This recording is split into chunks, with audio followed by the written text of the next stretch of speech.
kebanjiran. Baru pindah motor. Ayat parah dekat parah lutut lah. Cepat je lah. Baru sampai pagi tadi. Ayat masih lagi okey.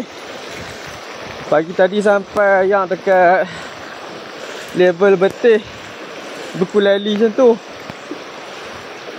Ni dah sampai lutut lah.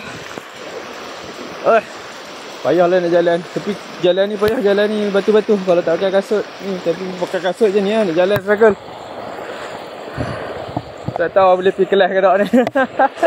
Tak pergi kelas kot. Ni, jalan sana lagi dalam. Jalan sana bendang dalam tu. Tu tadi ada kereta kandas kat depan tu. Memang tak pergi kelas dah.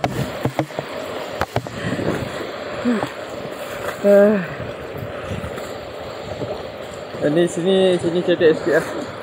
Ni okey sikit.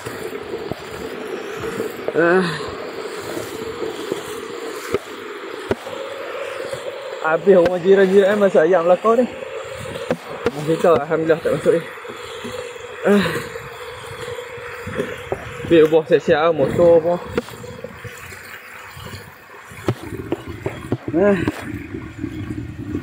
Tu. Ayam ni. Dalam ni. Oh, depan ni yang paling dalam ni. Paisang depan ni. Allah. Jiran-jiran ni tak bawa keluar kereta motor ni, tak tahu macam.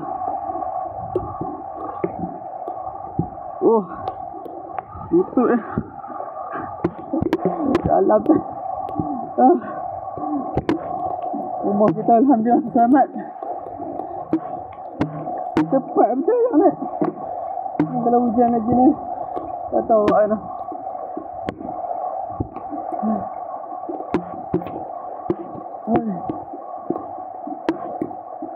Risau ni.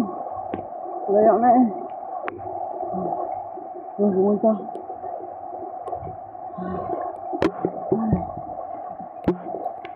Banyak.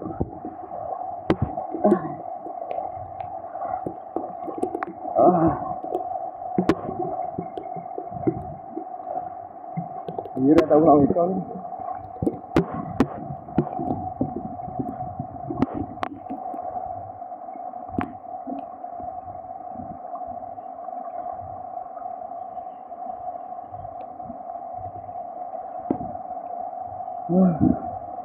Gila banget.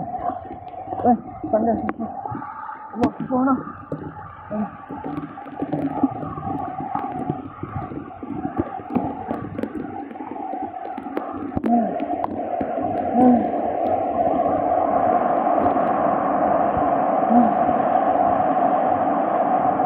Berenang banget. Allahu Akbar. Soalnya ni pagi tadi tak sampai je kat sini tau. Pagi tadi kat depan tu ni sampai dalam. Cepat kayak ni. Berat tu. Metang-metang penuh. Okay awak, doakan saya awak.